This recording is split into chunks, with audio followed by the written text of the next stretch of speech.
ভ্রমণ পিপাসু হয় যারা, তাদের পছন্দের একটা জায়গা হলো দার্জিলিং। আমরা দার্জিলিংকে কুইন অফ হিলস বলে থাকি, অর্থাৎ পাহাড়ের রানী।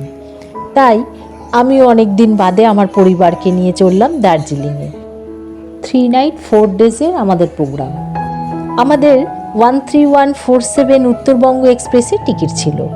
এই ট্রেনটা শিয়ালদহ থেকে কোচবিহার অবধি যায় এবং 7:35-এ ছাড়ে। সেই মতো আমিও 7টার মধ্যেই শিয়ালদহে পৌঁছে গিয়েছিলাম। 13 নম্বর প্ল্যাটফর্মে ট্রেন অলরেডি দিয়ে দিয়েছিল। ট্রেনটাকে চোখের সামনে দেখে ভীষণ আনন্দ হচ্ছিল। এই ট্রেনটা বর্ধমান, গুসকরা, বোলপুর, মালদা হয়ে নিউ জলপাইগুড়ি যায়। নিউ জলপাইগুড়িতে অ্যারাইভেল টাইম হচ্ছে পরের দিন সকাল 6:25।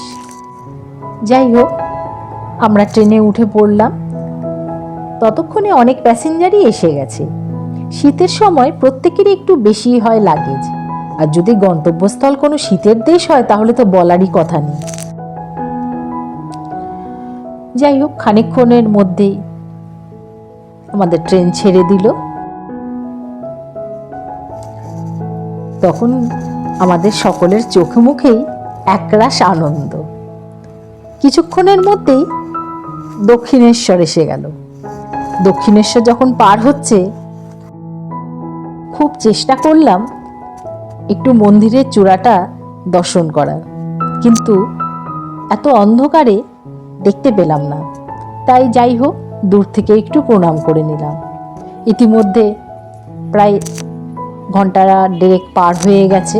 সকলেই রাতের খাওয়া দাওয়া সারতে লেগেছে, আমরাও সেরে নিয়েছি। এর মধ্যে আমাদের সহযাত্রী ছিল 2জন সিনিয়র সিটিজেন, তাদের লোয়ার বার্থ ছিল। ওনারাও খাওয়া দাওয়া করে শুয়ে পড়লেন। আমার ছেলের আবার আপার বার্থে শুতেই ভালো লাগে, তাই ও আপার বার্থে চলে গেল। সকালে উঠে বুঝতে পারলাম আমাদের ট্রেন প্রায় ঘন্টাখানেক লেট করেছে সারা রাতে। 7:40 নাগাদ আমরা নিউ জলপাইগুড়ি পৌঁছালাম। এই স্টেশনের বাইরে বেরোতে গেলে ওভারব্রিজ ধরে অনেকটা হাঁটতে হয়। তবে দেখলাম এখন অনেক নতুন কনস্ট্রাকশন হচ্ছে। যাই হোক, স্টেশনের বাইরে অনেক খাবারের দোকান আছে। তার মধ্যে একটা দোকান থেকে আমরা ব্রেকফাস্ট করে নিলাম, কারণ নিউ জলপাইগুড়ি থেকে দার্জিলিং প্রায় 90 কিলোমিটার, 3 থেকে 3.5 ঘন্টা সময় লাগে। তাই ব্রেকফাস্ট সেরে আমরা বেরিয়ে পড়লাম। শেয়ার গাড়ি বা রিজার্ভ সবই পাওয়া যায় স্ট্যান্ড থেকে, তবে ট্রেন থেকে নামার সাথে সাথে সব ছেকে ধরে দালালরা, তাদের সাথে না কথা বলাই ভালো। শেয়ার গাড়িতে 300 থেকে 350 টাকা করে নেয়, আর 8 থেকে 10 জন প্যাসেঞ্জার ওরা একটা গাড়িতে নেয়। আর রিজার্ভ করে গেলে ওই 2500 টাকা মতো রেট দার্জিলিং যেতে। আমরা একটা গাড়ি রিজার্ভ করে নিলাম। এই স্ট্যান্ড থেকে দার্জিলিং, গ্যাংটক, কালিম্পং সব জায়গারই গাড়ি পাওয়া যায়। অবশেষে আমরা এই গাড়িটায় সমস্ত আমাদের লাগেজ তুলে আমরা রওনা হলাম আমাদের গন্তব্যস্থলের উদ্দেশ্যে। ওখানকার ওয়েদার আমাদের কলকাতার মতোই, কিন্তু খুব একটা ঠান্ডা নেই। যেটা ভেবেছিলাম যে বেশ ঠান্ডা লাগবে, তা কিন্তু নয়। যাই হোক, আমাদের গাড়ি ছুটে চলছে সেবক রোড হয়ে দার্জিলিংয়ের উদ্দেশ্যে। এখানে দুটো রাস্তা ভাগ হয়ে যায়।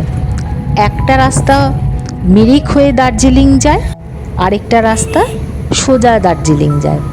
তো আমরা যাওয়ার সময় মিরিক হয়ে যাব না, তাই আমরা ডান দিকের যে রাস্তাটা, সেই রাস্তাটাই ধরলাম দার্জিলিং যাওয়ার জন্য। অপূর্ব সুন্দর রাস্তা, দুদিকে শুধু চা বাগান। আমরা কিন্তু এখনও সমতলেই রয়েছি, এখনও আমরা পাহাড়ের হাতছানি পাইনি। এই প্রথম আমাদের টোল প্লাজা আসলো। এবার আমরা আস্তে আস্তে দেখতে পাচ্ছি দূরের পাহাড়। ধীরে ধীরে আমাদের সমতল থেকে আমরা উপরের দিকে উঠে যাচ্ছি। এ এক অবর্ণনীয় দৃশ্য, না দেখলে বলা যায় না। আস্তে আস্তে আমরা উপরের দিকে উঠে যাচ্ছি। নিচ দিয়ে তখন যেসব গাড়িগুলো আসছে খুবই ছোট লাগছে। অবশেষে আমরা কিছুক্ষণ জার্নি করার পর এসে পৌঁছে গেলাম প্রায় কার্শিয়ংয়ের কাছাকাছি। তখন কিন্তু বেশ ঠান্ডা লাগছে, কিন্তু যেহেতু আমাদের গাড়ি রিজার্ভ ছিল সেই জন্য আমাদের যে ড্রাইভার ভাই দু এক জায়গায় দাঁড়িয়ে ছিল সাইট সিনের জন্য। রিজার্ভ করে গেলে এই সুবিধাগুলো পাওয়া যায়।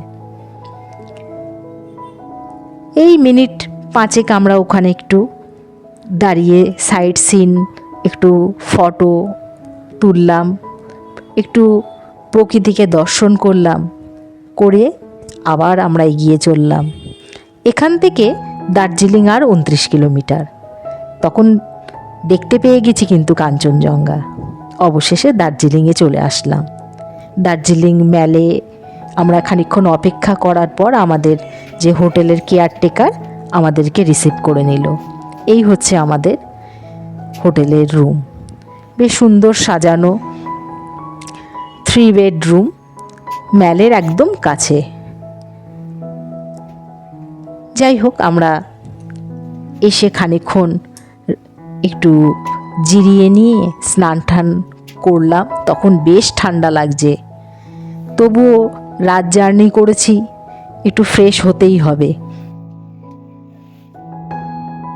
জানলা দিয়ে কি সুন্দর দৃশ্য দেখা যাচ্ছে। চলে আসলাম লাঞ্চ করতে। ম্যালের কাছেই এই রেস্তোরাঁটা।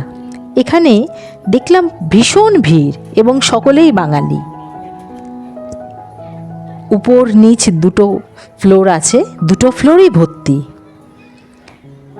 ওখানে গিয়ে দেখি মনে হচ্ছে না যে আমি কলকাতার বাইরে কোথাও গেছি। যেদিকে তাকাচ্ছি সেদিকেই দেখি বাঙালি। রেস্তোরাঁটার নাম হচ্ছে মহাকাল রেস্টুরেন্ট। অ্যাম্বিয়েন্স এবং খাওয়া দাওয়া দুই ভালো। খাওয়া দাওয়া সেরে আমরা বেরিয়ে পড়লাম। এবার একটু ক্লান্ত মনে হচ্ছে। ম্যালকেন্দ্রিক যে কোনো রাস্তায় বেঞ্চ পাতা আছে, আর রোদেরও তাপ খুব, তাই ভালোই লাগছিল বসতে। আর ম্যালের তো একটা আলাদা সৌন্দর্য আছে, বসে বসে শুধু চারিদিকে মানুষজন দেখো। যাই হোক, খানিকক্ষণ বসে আমরা ফিরে আসলাম হোটেলে। হোটেলে আসার আগে পরের দিন আমরা সাইট সিনে বেরোবো, তার জন্য একটা গাড়িও রিজার্ভ করে নিলাম। হোটেলে ফিরে আসলাম, ততক্ষণে বাইরে সন্ধ্যা নেমে গেছে। বাইরের সৌন্দর্য দেখো, মনে হচ্ছে জোনাকির মতো লাইটগুলো জ্বলছে পাহাড়ের সব বসতি থেকে। আজ এখানেই শেষ করলাম প্রথম দিনের অভিজ্ঞতা প্রথম পর্বে। ভালো লাগলে লাইক, শেয়ার, কমেন্ট করে জানিও এবং অবশ্যই সাবস্ক্রাইব করো পরবর্তী পর্ব দেখার জন্য।